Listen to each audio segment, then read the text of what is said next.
On one sunny day in 2015, Christine Frigner and a group of researchers made a shocking discovery. While researching the local turtle population off the coast of Costa Rica, they discovered one in particular, which they originally thought had a piece of barnacle lodged up its nose, but soon discovered was a piece of plastic lodged in its nostril. Plastic has become a major issue in our environment and our society, and is a discussion that needs to be talked about. Plastic is a malleable, durable, and cheap material, but is also harmful to our environment. Through many weeks of reading articles, data, and research, I'm prepared to tell you why you should be concerned about plastics, for they will not only affect you or your grandchildren, but for generations to come. Many people say we should ban plastic straws, and I agree with this claim. So today, I would like to tell you how plastics affect our atmosphere, kill wildlife, and are even damaging to the human health, and how banning plastic straws can be the first best step. In 1890, the first plastic was produced, and it was actually meant to save animals. It was meant to be an alternative to ivory, but it soon became the killer of ecosystems. So, I would first like to start by talking about how plastics harm our atmosphere. The production of plastic releases CO2 into the atmosphere, which induces global warming. According to Lisa Ann Hamilton, Steve Fayette, and others at CIEL, Plastic and Climate, the Hidden Cost of a Plastic Planet, the article, was published May 15th of 2019, and states that the production and incineration of plastic releases 850 metric tons of CO2 into the atmosphere.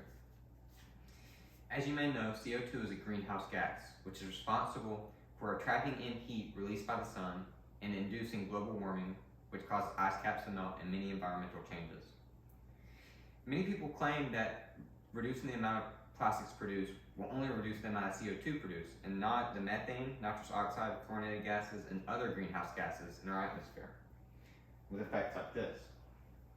But, according to the United States Environmental Protection Agency's article, Overview of Greenhouse Gases, last updated November 19th of 2021, 80% of all greenhouse gases produced in the United States in 2019 were CO2.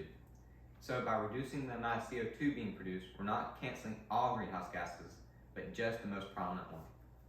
So I've discussed how plastic releases CO2 into our atmosphere. Let me talk about its harmful effects on wildlife. Plastic introduces harsh conditions for animals and even kills many. According to Laura Parker's article, Animals Eat Ocean Plastic Because It Smells Like Food, published November 9th of 2016, 200 different species are known to consume plastics. When it's consumed, this can cause a loss of nutrition, internal injury, and even death. This is an example, and this is another example of the effects of plastic on wildlife. Many people claim that by banning plastics, we'd only be stopping the production, but not what's already out there. And yes, while this is true, according to Hannah Ranch and Max Roser's article, Plastic Pollution, out of the 270 million tons produced per year, 8 million tons of plastic enter the ocean. So it would not end our issue with plastic in the ocean, but we cannot begin to clean up plastics until we end the production and the release of plastic pollution into our environment. So I've told you how plastic changes our atmosphere, how it's destructive for wildlife, but let me tell you how it can even damage the human body. Chemicals contained in plastics, such as BPA, can be very damaging to your cells and the cells in your body. According to FDA's article, Update on Bisphenol A for Use in Food Contact Application, the FDA expresses concern for BPA on the effects it causes for the brain, behavior, prostate glands, and much more in fetuses, infants, and children. BPA and DEHP are chemicals commonly found in plastics, but are also known to be harmful, even carcinogens, which can cause cancer.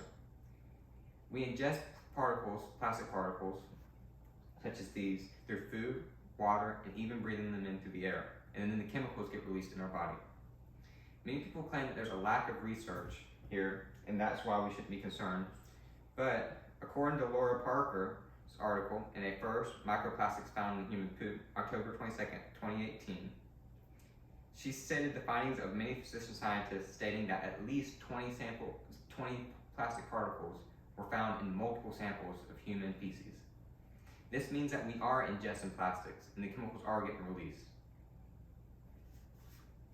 So we know that plastics affect our atmosphere, wildlife, and even human health. But now let me tell you how banning plastics can solve our issue of plastic pollution. According to clinical psychologist and psychoanalyst Jennifer Kuntz article, There's Only One Way to Change Slowly Over Time, published September 21st of 2011, humans don't like change. It's equivalent to danger, and sameness equals safety. But banning plastic straws is a minor change. We can start off with that and move towards more major changes, such as plastic bags and other non-reusable plastics. Change takes time, so we start slowly and work towards a bigger solution. A counter-argument is that many people claim America's become too reliant on plastics.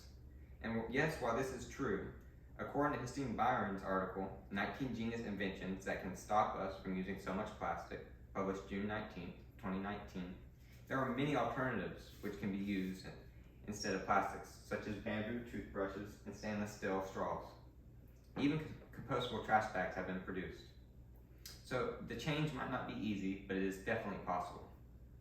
Through plastic effects on our atmosphere, wildlife, and ourselves, we should move toward banning plastic straws in general for our future. In essence, I hope I've given you a glimpse into why banning plastic straws is so important.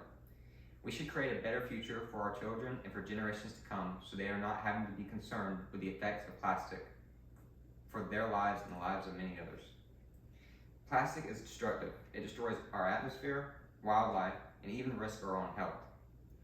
But by banning straws, we can slowly move towards a better solution of ending all plastic pollution. As Mark Twain once stated, if you want to change the future, you must change what you're doing in the present. Act now before it's too late, or we won't be able to change anything at all.